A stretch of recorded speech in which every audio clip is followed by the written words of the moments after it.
El concepto de Dios manejado por los cristianos es un concepto muy antiguo que fue elaborado por los hebreos e instituido por Moisés en el desierto durante un tiempo aproximado de 40 años, dando vueltas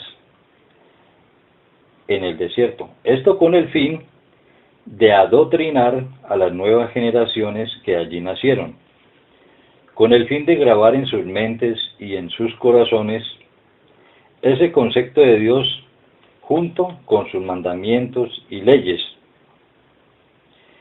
Mucho tiempo después de ese mismo pueblo surgió un ser humano llamado Jesús, que junto con sus seguidores trató de acabar con esas tradiciones y leyes antiguas de su pueblo, porque se habían convertido en un círculo vicioso de festejos, sacrificios, perdón de pecados, ofrendas, diezmos y primicias, manipulado todo esto por la corrupta clase sacerdotal.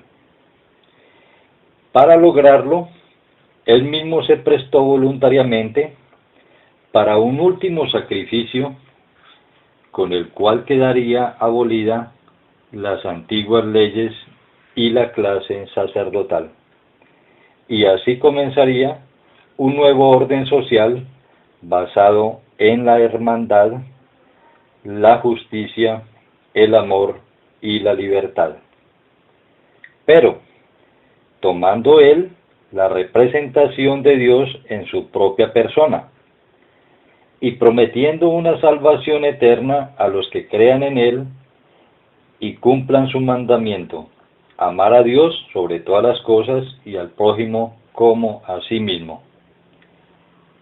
En el libro El despertar de la conciencia, en el capítulo Análisis bíblico, puede ver más información sobre este tema.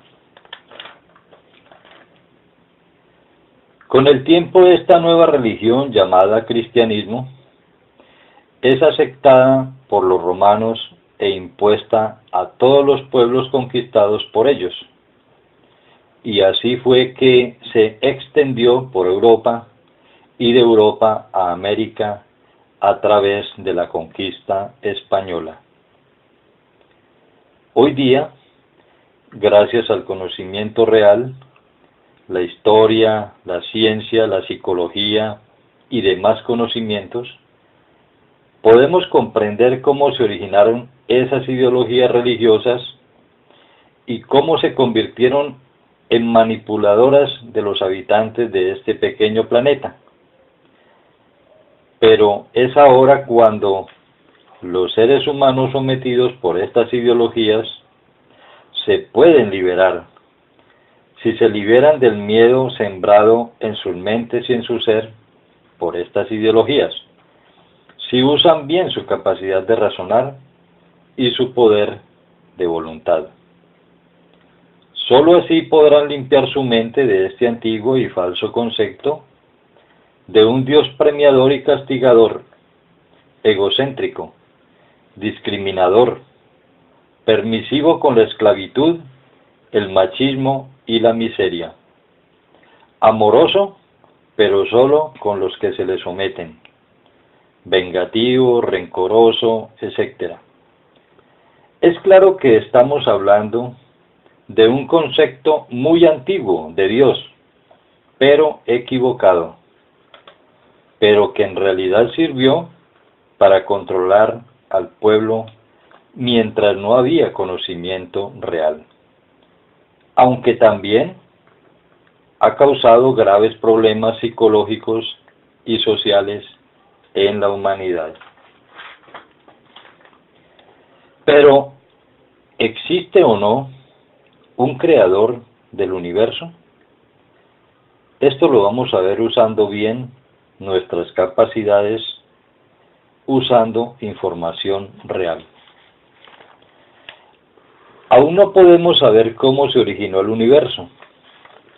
La teoría del Big Bang es solo eso, una teoría sustentada en 2 o 3 informaciones científicas, el sonido de una explosión primaria en el universo, la temperatura del universo y la expansión constante de la materia cósmica. Pero aún así, esto no es todavía un conocimiento. Es una teoría que más adelante puede ser cambiada por otra o confirmada. Sin saber, pues, cómo se originó el universo, aún podemos saber si existe o no un creador del mismo.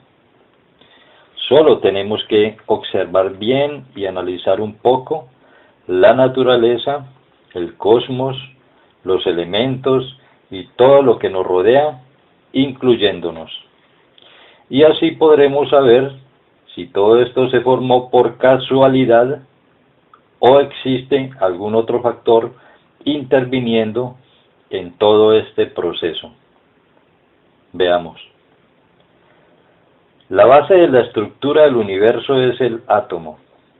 Los átomos componen gases, minerales, sustancias, moléculas, elementos, células, tejidos, órganos y organismos, microbios, plantas, animales y humanos.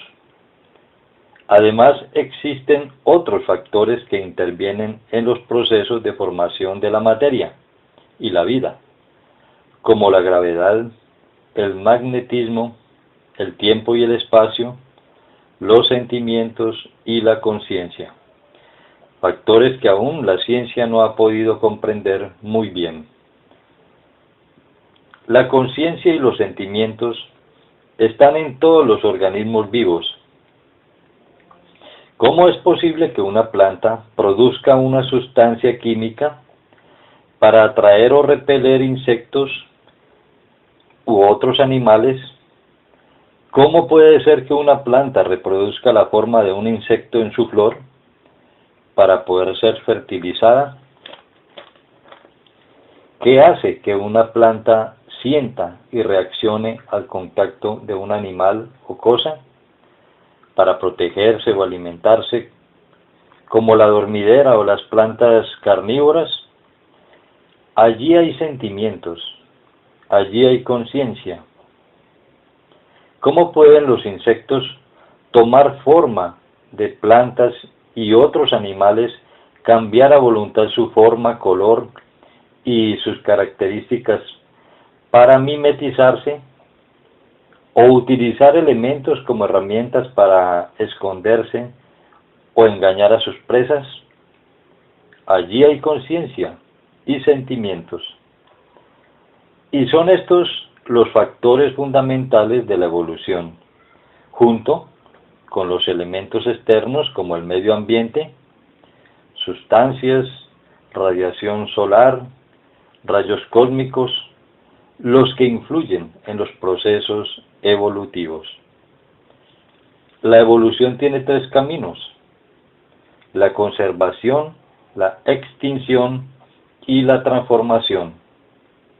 Algunas cosas y formas se conservan, otras se extinguen y otras se transforman. Nada es estable, todo está en un proceso evolutivo, incluyendo en nuestro proceso cognitivo, nuestra conciencia. El universo tiene conciencia, ella nos creó, somos conciencias, hijos de esa gran conciencia creadora y sustentora del universo. Debemos agradecerle todo, aunque no necesita de nuestro agradecimiento. Somos nosotros los que necesitamos recordarlo para estar conscientes de lo que somos. Ella sostiene nuestros cuerpos para que podamos experimentar la vida y podamos despertar y comprender toda esta maravillosa creación. Gracias.